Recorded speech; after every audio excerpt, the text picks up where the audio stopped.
इंशाल्लाह ये वीकेंड पर इंडिया में संडे या मंडे होंगी ईद, और हमारे पास सैटरडे या संडे होंगी। तो अब ये ईद का तो एक मतलब साल में एक ही बड़ा होता है, दो होते हैं, दो ईद है, इसमें से ये ईद ज्यादा हम उससे मनाते हैं क्योंकि रमजान का महीना खत्म होता है। जी तो ईद से रिलेटेड मतलब क्या इसकी वो रहेंगी मतलब मुस्लिम्स के लिए कि what we should follow for the Eid? खुतबा जरूरी रहेगा? देखिए, ये बहुत सारे लोग जो जूम पे खुतबा सुन रहे हैं, जैसे हमारे पास चल रहा है कि आप जूम पे खुतबा सुन ले रहे हैं और फिर आप पढ़ रहे हैं, मतलब खुतबा जरूरी है नहीं है, या एक सिंपल वर्ड में कि किस तरह से हम फॉलो करें ईद इस बार? देखिए इस बार ईद के लिए आप जो कर सकते हैं वो ये है कि अनस बिन मालिक रजी अल्लाह अन्हु के ताल्लुक से एक आसार मिलता है, मतलब एक हिस्टोरिकल एक रिवायत मिलती है उनके अमल के ताल्लुक से कि उन्होंने एक बार, उनका घर जो है बस्ती से दूर था, तो उन्होंने अपने घर वालों को जमा किया और ईद की नमाज खुद पढ़ाई, और पूरे घर वाले जमा हुए और खुद नमाज पढ़ाई। और यहाँ खुतबे का जिक्र नहीं, तो इससे उलमा लिखते हैं कि जब ईद की नमाज अकेली पढ़ी जाए तो खुतबा नहीं दिया जाएगा।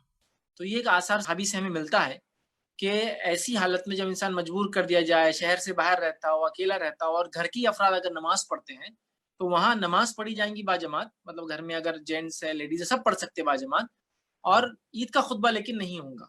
तो अगर ऐसा लोग कर रहे हैं, जहाँ लोग सिर्फ मैं घर में हूँ, मेरे वाइफ और बच्चे हैं, तो अगर हम ही पढ़ रहे हैं, तो मैं इमाम बनूंगा, नमाज पढ़ाऊंगा, मेरे बच्चे और बीवी मेरे साथ नमाज पढ़ेंगे, और उसके बाद जो है खुतबा नहीं होगा ईद का, और ईद की नमाज वैसी ही पढ़ी जाएंगी, तैयारी सेम होंगी। आप अगर मैस पानी अवेलेबल है तो आप गुस्ल लेंगे, उसके बाद आप सल्लल्लाहु अलैहि वसल्लम पहले खजूर खाकर जाया करते थे ईद के अंदर, और बकरीद में आकर खाते थे, तो आप 1 खजूर या 3 खजूर खाकर जाएंगे, जो सबसे अच्छे कपड़े आपके पास पहनेंगे, और घर के अंदर ही आप जहाँ नमाज पढ़ना चाहते हैं वहाँ जमा होंगे।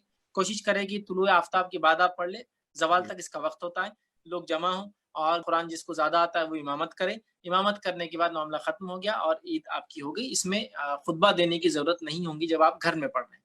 लेकिन अगर 40, 50, 60 लोग कहीं जमा हो जा रहे हैं कलेक्टिवली, फॉर एग्जाम्पल इतनी आपको छूट है कि आप लोग एक मोहल्ले के लोग क्वारंटाइन किए हुए अपने आप को, और कोई मसला नहीं, जमा होते हैं, फिर खुतबा भी देंगे जैसा ईद का खुतबा होता है। लेकिन अगर घर में है तो ईद के खुतबे की जरूरत नहीं, आप नमाज पढ़ ले। अच्छा। और अगर अकेले हैं आप तो फिर अकेले आप 2 रकात पढ़ लें? हाँ, आप अगर अकेले हैं तो अकेले पढ़ ले, फैमिली के साथ है, फैमिली के साथ पढ़ ले, फैमिली में लोग हैं लेकिन बच्चे और लेडीज़ है जो पढ़ नहीं सकती, तो आप अकेले, कोई मसला नहीं। मतलब आप अकेले हैं भी तो पढ़ ले 2 रकात नमाज़, खुतबा नहीं होगा, ये ईद की नमाज़ हो गई याद रखिए। ठीक है। अब इसमें जो जो लोग अभी क्वारंटाइन सेंटर्स में हैं, इंडिया में या कहीं बाहर, जैसा बहुत सारे औरंगाबाद में भी जो रेड जोन है, तो बहुत सारे जो मुस्लिम्स हैं वो अभी क्वारंटाइन सेंटर्स में है। हो सकता खुदा ना खास्ता उस वक्त तक वो अंदर ही रहें, या तो हॉस्टल में रहें या तो हॉस्पिटल में रहें, तो उनके लिए क्या चीजें जो है वो होगी, एप्लीकेबल होगी? सेम उनके लिए भी ये एप्लीकेबल होगा, वो वहाँ जैसा रेगुलर नमाज़ पढ़ रहे होंगे, बस वो ईद की नमाज़ 2 रकात जो है, तुलुए आफ्ताब के बाद से लेकर ज़वाल से पहले जो है 2 रकात नमाज़ पढ़ ले। और चूँकि वो हो सकता है अलग-अलग एरियो में होंगे, मतलब एक रूम में हो सकता है 1 आदमी या 2 आदमी होंगे। अगर वो दोनों ही मुस्लिम हैं तो फिर वो दोनों अगर एक साथ पढ़ रहे हैं आम नमाज़ें, तो ये नमाज़ ही बहरहाल पढ़ ले। कोई नहीं है तो आदमी अपनी जगह अकेले पढ़ ले, तो इसमें कोई हर्ज नहीं कि आदमी अपने घर पर है, कोई हॉस्पिटल में है, या कोई क्वारंटाइन सेंटर में है, या कोई इसी तरह हॉस्टल्स वगैरह में लोगों ने रखा है लोगों को थोड़े दिन जो ट्रैवल करके आ रहे हैं, कोई मसला नहीं। आप जहाँ भी हो 2 रकात नमाज आप पढ़ ले जैसे ईद की नमाज होती है जायद तकबीरों के साथ, तो इंशाअल्लाह अज़ीज़ किफ़ायत कर जाएंगी, कोई मसला नहीं आता किसी। एक आखिरी क्वेश्चन था जिसमें जमात कितने लोगों की बनती है, ये एक बेसिक क्वेश्चन था, अगर आप उसमें बताना चाहते हैं तो कितने लोग चाहिए?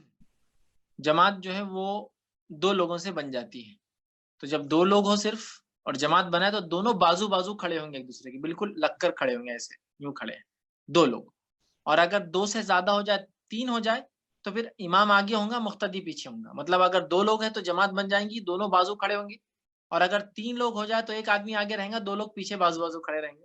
तो जमात के लिए 2 लोग चाहिए कम से कम, याद रखिए। और एक मैं जो जमात का बोल रहा था उसमें एक चीज़ ऐड कर दूँ, अगर लेडीज़ और जेंट्स और जमात बनाना चाहते हैं, मतलब हस्बैंड एंड वाइफ जमात बनाना चाहते हैं, जी। तो फिर बाजू खड़े नहीं होंगे, याद रखिए। जी। मर्द और औरत बाजू खड़े के नमाज नहीं पढ़ सकते, चाहे महरम क्यों ना हो।